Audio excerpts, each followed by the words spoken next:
So continuing on our theme of principles of networking, in this video we're going to describe packet switching. Let me start by saying what packet switching is. So packet switching is based on the switching of individual packets. A packet is a self-contained unit of data that carries with it the information necessary for it to reach its destination. So imagine that I have an end host A and a destination B. And packets are going to flow through a sequence of packet switches in order to go from A to B. So I'm showing an alternative route or path there. And I'm just going to simply call these W, X, Y, and Z. The idea of packet switching is that packets, self-contained units of data, will flow from A to B, and they contain the information, typically in the header, of how to reach B. For example, in one extreme, they could have the list W, X, Z, B, telling us exactly how we reach B. Then at each hop, we would simply examine the next hop and send it along its way towards its destination. The key here is not whether or not the packet contains the information, it's simply that it contains sufficient information in order to reach its destination, and that it is self-contained in the sense that it doesn't rely on information from a previous packet or from a future packet. There's one common optimization that's used, which is to place the information about the next hop into the packet switches themselves by means of a table that says if your destination is B, then the next hop would be X, so that when this packet arrives at W with eventual destination B, we know that the next hop along the path is to go to X, and X would have a similar state. This is an optimization that is very, very widely used in packet switching and is used in all of the switches that we're going to see that are in common use in the internet. Right?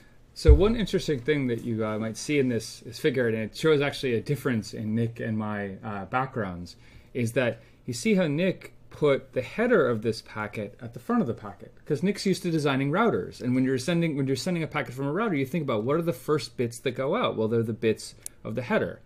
In contrast, I come from a software background where we think about how is the packet laid out in memory, and generally you draw computer memory with the low order addresses on the left and the high order addresses on the right, because we write English left to right. And so in these pictures, which is what you'll see in RFCs and other specifications, the header is on the left. And so sometimes it seems confusing, is the header on the left or header on the right? It's always at the beginning of the packet, but just based on our backgrounds from more the hardware and routing side of things and the representations on the wire to the software side of things, we just draw it differently. It's the same thing, and so we hope you don't get confused by that. But the whole point is that even within this discipline, people do have different representations depending on what's important. Like, what are the first bits that are going out of the wire? What do I think about the order on the wire versus, oh, what do I think the order is within memory? So packet switching is a basic principle that's used in data communication networks. This idea of independent data units, which can be individually then routed or directed based on their self-describing state.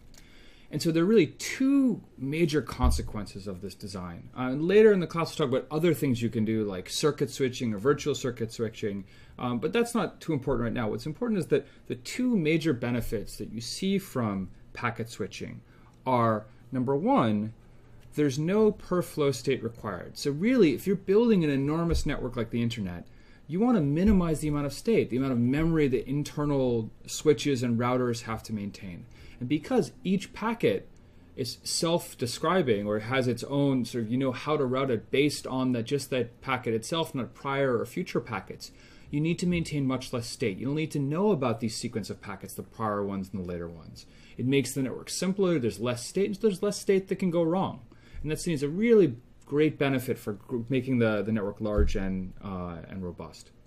The second is that you can efficiently share a link.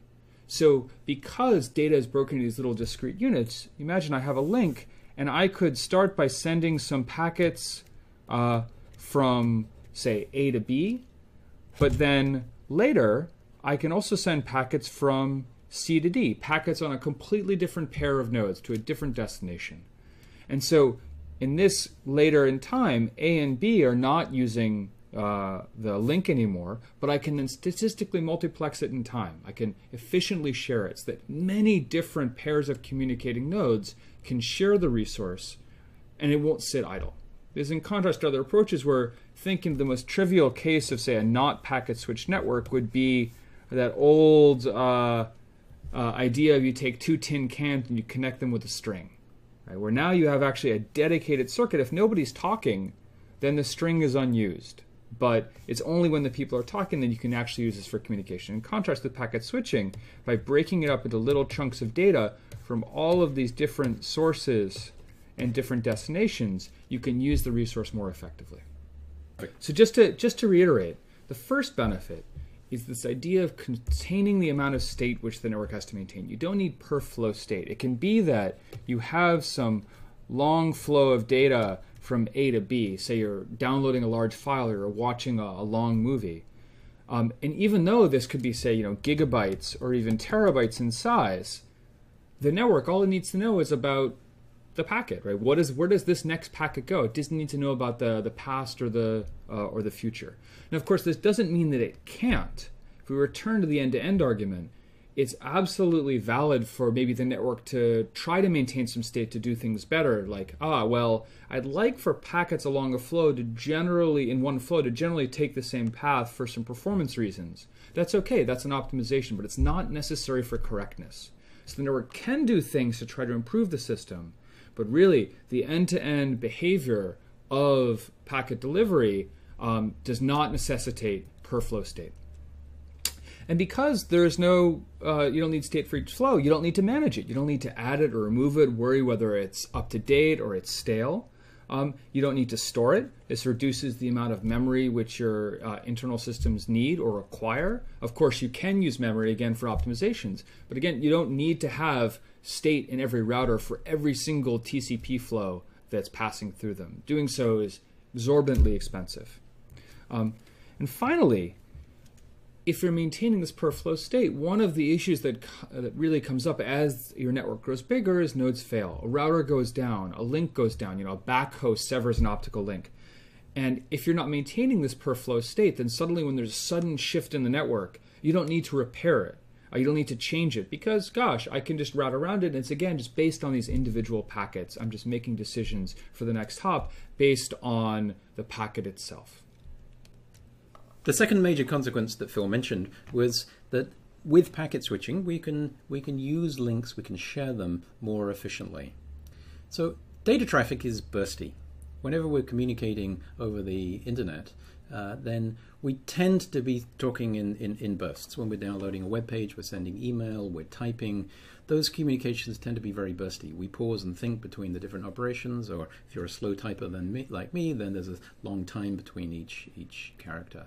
So because of this bursty nature of the communication, it would be very inefficient to pre-reserve or pre-dedicate the capacity of each link for each flow. Because if we were to do so, most of the time it wouldn't be used. So if we reserved a fraction of the link for each flow, the links would be used very inefficiently. Packet switching allows us to use those flows use that link capacity much more efficiently. And this is a characteristic that we call statistical multiplexing. So if I have two flows coming in on two links, so this is a sequence of packets coming in on these two links, and they're coming into a router, which I'm just going to draw as a multiplexer here. If I was to pre-reserve the capacity on the outgoing link, let me put numbers here just to show the flow that they belong to, then I would have to pre-reserve a fraction of the capacity. Maybe I alternate between these two, 1, 2. But if at one time this flow number 1 didn't have anything to send, I would actually have a gap here that wouldn't be possible to use. With packet switching, it allows 2, in this case, to be able to fill in that unused capacity and use that slot so that we can use all of the capacity of this outgoing link. As a consequence, we get more efficient use. It's always used when there are packets to send. And this benefit we call the statistical multiplexing gain that comes from using packet switching.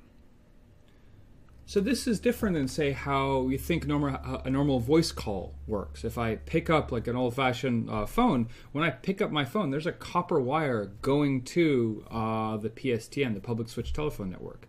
And I use that wire the entire time the phone is up, whether or not I'm speaking, even if there's silence. Now, of course, behind that, it used to be you'd actually connect these wires and they would be idle for most of the time. Behind that today, you actually take your voice traffic and turn it into IP and to packets because you get statistical multiplexing of all the backbone telephone links. But that's an example of something which doesn't use packet switching and which doesn't benefit from statistical multiplexing, like your simple twisted copper pair phone line.